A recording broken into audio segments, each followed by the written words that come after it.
Kita beralih ke informasi lainnya, pemirsa. Dita Aditya Ismawati, korban dugaan penganiayaan anggota DPR Masinton Pasaribu, mengadu ke Lembaga Bantuan Hukum APIK Keramat Jati, Jakarta Timur. Staf ahli Masinton ini meminta bantuan hukum atas kasus penganiayaan terhadap dirinya. Dita Aditya Ismawati tiba di LBH APIK Jakarta Timur bersama kuasa hukumnya. Dita datang tanpa memberikan keterangan pada awak media yang sudah menunggu sejak pagi tadi. Dita Aditya Ismawati merupakan staf ahli anggota Komisi 3 DPR Masinton Pasaribu yang sudah melapor ke Barreskrim Polri atas tuduhan penganiayaan. Dita mengaku dianiaya oleh Masinton di dalam mobil saat perjalanan dari kawasan Cikini, Jakarta Pusat menuju Cawang, Kamis 21 Januari lalu.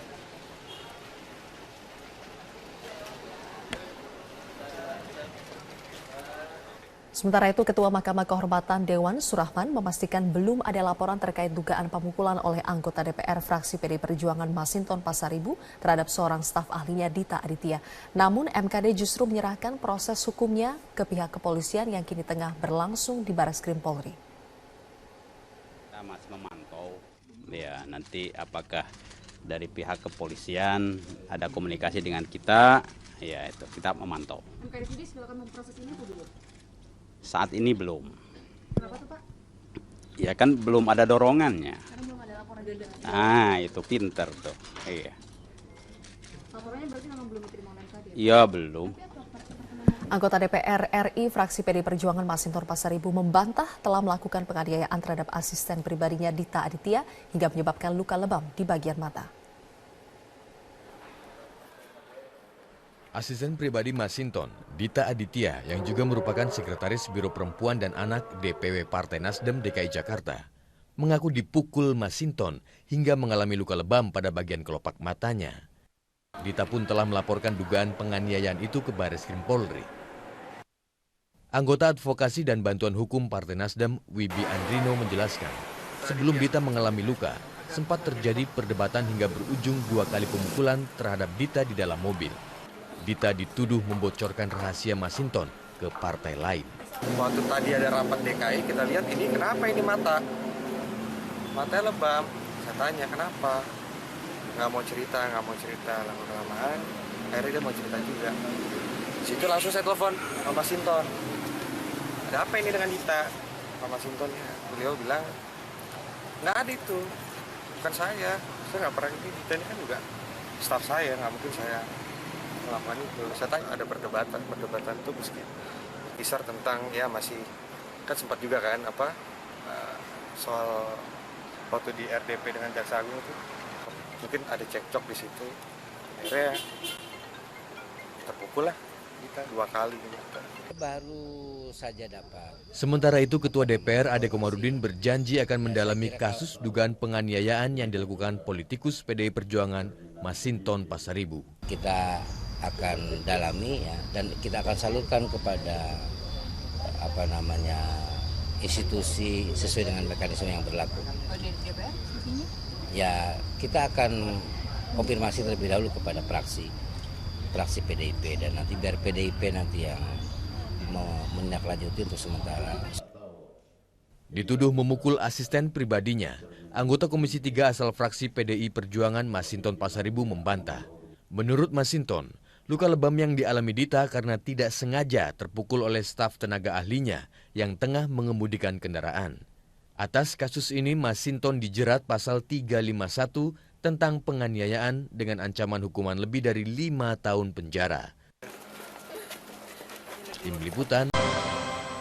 Terima kasih Anda tetap di Metro Malam. Setelah 14 jam menjalani pemeriksaan, akhirnya Polda Metro Jaya menahan tersangka Jessica Kumala Wongso. Dan untuk informasi selengkapnya kita bergabung dengan reporter Metro TV Clara Alverina.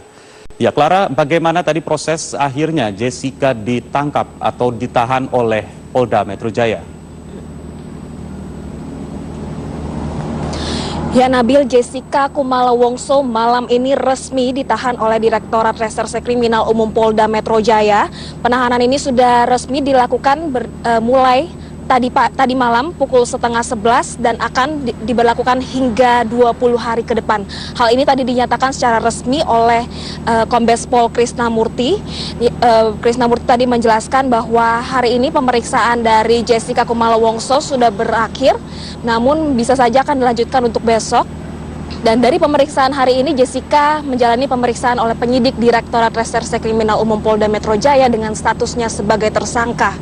Dari pemeriksaan ini, Kombes Pol Krisnamurti tadi sempat mengeluhkan dari pernyataan dari Jessica Kumala Wongso yang sempat tidak inkonsisten karena Jessica Kumala Wongso ini sudah menjalani pemeriksaan di penyidik di Reskrimum Polda Metro Jaya telah beberapa kali menjalani pemeriksaan. Namun dari pemeriksaan tersebut, Jessica Kumala Wongso pernyataannya sempat berubah-ubah dan inkonsisten. Dan selain itu, Kombes Pol Krisnamurti juga menjelaskan bahwa apa yang ditemukan oleh tim penyidik di Reskrimum Polda Metro Jaya dengan apa yang disampaikan oleh Jessica Kumala Wongso ini tidak sesuai.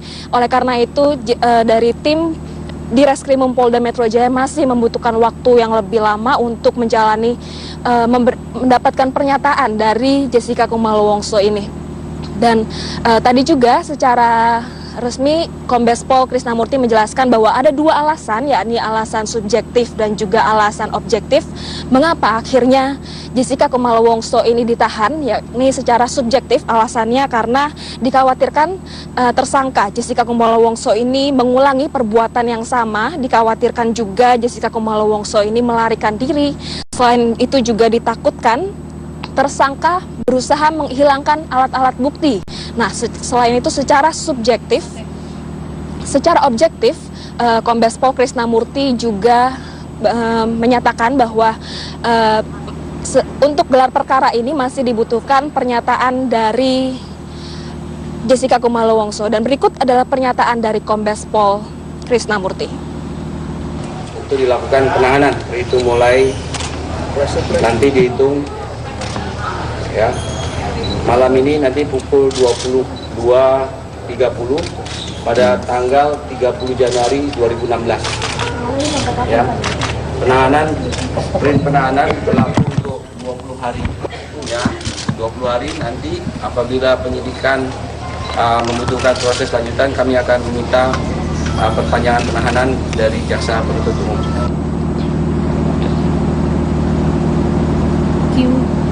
Ya, Nabil, pemeriksaan Jessica Kumala Wongso selama 14 jam ini, Jessica ditemani oleh 3 penasehat hukumnya.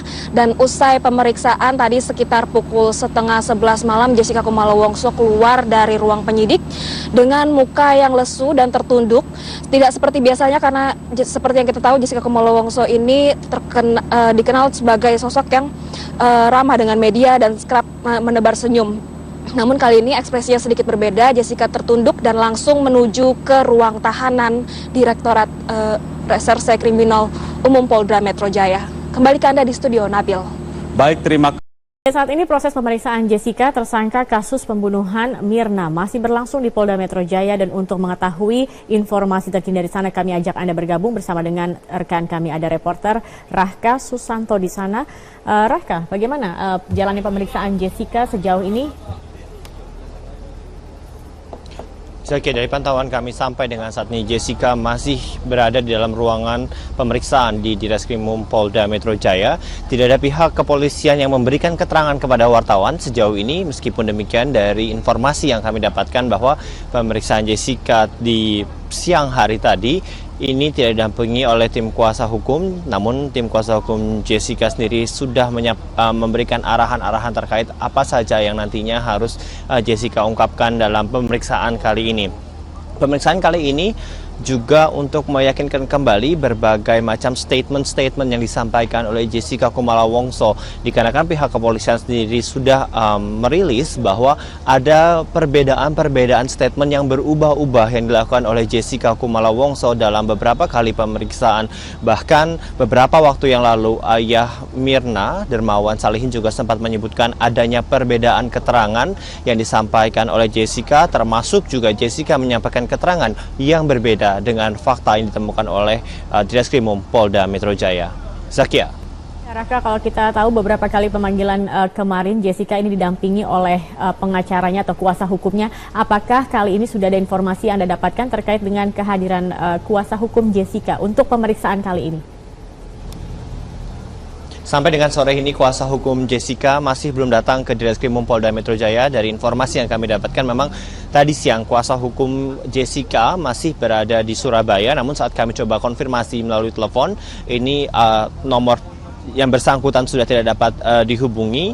Meskipun demikian, kuasa hukum dari Jessica sendiri sudah menyampaikan beberapa poin-poin ataupun arahan-arahan untuk Jessica menyampaikan keterangan-keterangan. Satu hal yang paling menarik adalah di mana dalam beberapa kali keterangan yang disampaikan Jessica, seperti tadi yang saya sampaikan, Zakia, Jessica ini dituding ataupun diduga melakukan keterangan-keterangan yang selalu berubah-ubah. Contohnya, Jessica berkata kepada ayah Mirna bahwa ia meminum mineral water saat bersama dengan Mirna, namun kepada pihak kepolisian juga kepada media, Jessica mengaku meminum koktail, dan apa yang Jessica pesan ketika ia berada di Olivier Cafe juga merupakan memesan koktail. Hal-hal seperti ini yang masih kemungkinan besar menjadi topik yang harus dikonfirmasi oleh pihak Direskrimum Polda Metro Jaya. Zakia. Ya, kemudian Raka, dari informasi yang dapat Anda himpun di sana, apakah masih ada kemungkinan tersangka lain selain Jessica? Zaki, ini pertanyaan besar dikarenakan sampai dengan saat ini kami juga masih menunggu konfirmasi dari pihak kepolisian. Apakah memang ada keterlibatan pihak lain atau Jessica melakukan kerjasama dalam proses dugaan membunuh Mirna, yang sampai dengan saat ini pihak dari kepolisian juga masih